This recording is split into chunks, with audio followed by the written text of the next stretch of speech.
Ya, pemirsa kembali lagi bersama kami di Hal Indonesia. Kita akan melanjutkan perbincangan tentang cara melakukan isolasi mandiri dengan aman bersama Dr. Retno. Dok, masih bersama kami, Dok? Iya, masih. Baik, Dok, ini untuk teman-teman masyarakat yang memang sedang melakukan isolasi mandiri memang masih dipantau oleh Vaskes terdekat untuk bisa Ya, melihat perkembangan kesehatannya. Jika memang ada ya, kendala, sebenarnya bisa dilakukan kemana lagi konsultasi ini secara daring, Dok? oke. Saat ini banyak kayaknya ya, apa, dari seperti Halo Dokter, banyak tuh kemarin kalau nggak salah Kemenkes ada daftarnya Mhm. beberapa yang sudah bekerja sama dengan Kemenkes untuk Baik. program daring. Salah Jadi satunya banyak-banyak, Halo link-nya untuk bisa Dokter. berkonsultasi ya, Dok, ya? Iya, mungkin tadi saya baca baru banyak deh. Baik. Ya paling banyak ini mungkin Halo Dokter, kemudian Halo Dokter, Mhm, Sehat, mhm, mhm. bersama COVID, banyak deh ya. Baik. Nanti bisa dicari. Memang idealnya sih kalau konsultasi dengan yang mempunyai kompetensi ya. Yes. Jadi eh, dengan tenaga kesehatan, karena kalau kita saat ini kan di medsos banyak tuh sebar hoax ya. Jadi Mhm. jangan langsung percaya karena belum tentu yang dianjurkan dalam medsos itu benar.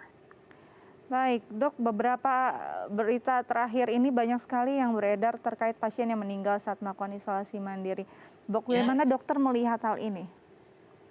ya, satu tadi, oleh karena itu kalau pasien itu bisa ke rumah sakit, Mhm. kalau di rumah sakit kan ada alat radiologi, jadi bisa di ronsen paru yang paling sederhana atau bisa dilakukan CT scan toraks. Jadi kalau ronsennya normal atau CT scan-nya normal, Mhm. aman. Ya, kemudian juga eh, pasien tersebut punya tidak alat monitor saturasi oksigen ya. Mhm. Jadi kalau saturasi oksigen kurang dari 93 maka harus segera minta pertolongan ke dokter. Atau pasien mulai merasa sesak nafas, frekuensi nafasnya meningkat ya.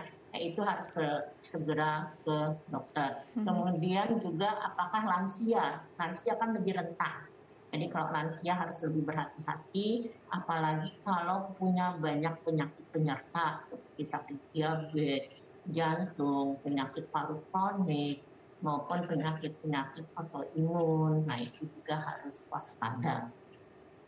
Baik, Dok, kalau kita lihat saat ini ketersediaan oksigen juga sudah sangat langka. Apakah ada yang bisa dilakukan untuk pasien isoman sendiri untuk bisa memperbaiki saturasi oksigennya? Apakah ada kegiatan yang bisa dilakukan untuk memperbaiki kondisi ini, Dok? Ada yang kita bilang prone position. Hmm. Jadi pasiennya tidurnya tengkurap, Oke. ya tengkurap atau telungkup ya. Jadi seperti kayak di pantai, jadi kepalanya pakai bantal, Mhm. di kepala pakai. Baik, jadi tadi Dan tengkurap. posisi serileks mungkin itu Mhm. akan meningkatkan oksigen di darah karena kelainan pada COVID terutama pada paru bagian posterior atau Mhm. punggung, kemudian di kiri kanan sama di bawah. Jadi Hmm. kalau dengan kita posisi tadi maka aliran darah kan akan menempati tempat paling bawah. Mhm. Jadi dia akan ke bagian depan paru dan di situ oksigenasinya bagus karena kelainannya kan di punggung. Jadi di atas ya, dia aliran darah di atas lebih sedikit sedangkan di bawah banyak di tempat yang oksigennya banyak sehingga saturasi oksigennya akan meningkat.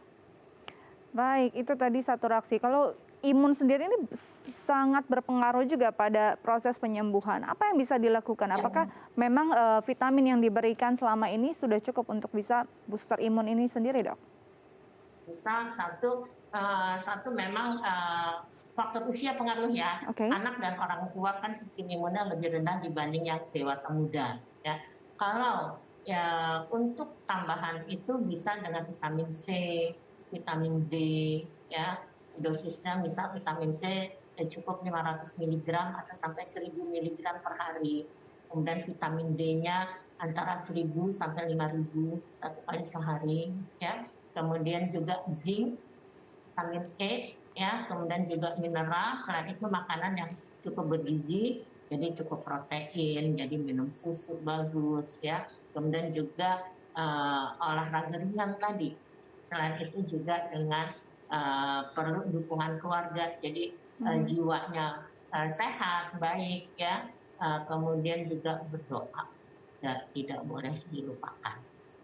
Baik. Kemudian tadi kalau berjemur, itu bagusnya kan cukup 15 menit. Jadi nggak perlu 1 jam, 2 jam, 3 jam, cukup 15 menit. Memang banyak yang menganjurkan antara pukul 9 sampai pukul 10, tetapi ada juga yang boleh sampai pukul 13. Nah, pada saat berjemur itu, yang harus kontak dengan sinar matahari terutama lengan dan tungkai. Jadi itu dibuka.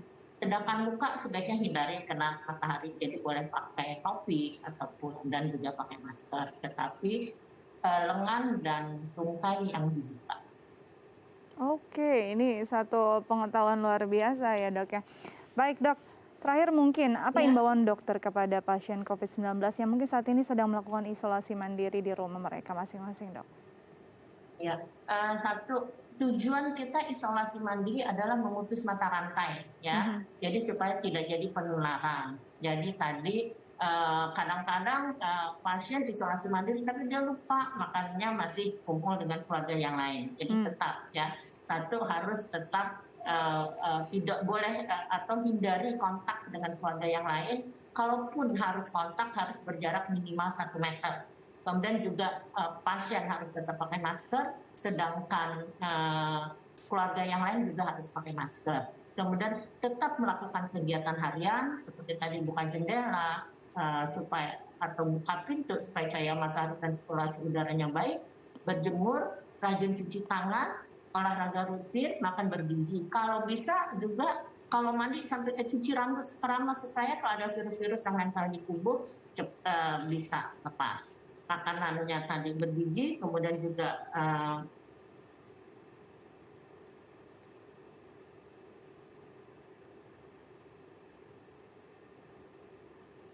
kadar saturasi oksigen periksa 2-3 kali sehari. Kemudian minum vitamin untuk meningkatkan imun. Kalau sudah ada dapat obat antivirus, harus mengikuti dosis yang diberikan oleh dokter. Jangan ikuti dosis yang bukan dari dokter. Kemudian juga kalau punya penyakit penyerta, obat-obat untuk penyakit penyerta yang lain tetap harus diminum. Selain itu harus selalu berpositif, kemudian juga selalu tetap. Kalau suka minum madu, bagus juga madu jika tidak ada penyakit diabetes ataupun obat-obat herbal yang direkomendasikan. Baik, jadi memang kita perlu prepare luar biasa juga walaupun isolasi mandiri di rumah, gejalanya mungkin ringan atau tanpa gejala, kita perlu sekali untuk bisa menjaga diri kita agar cepat pulih ya dok ya, agar tidak akhirnya justru memperburuk kondisi.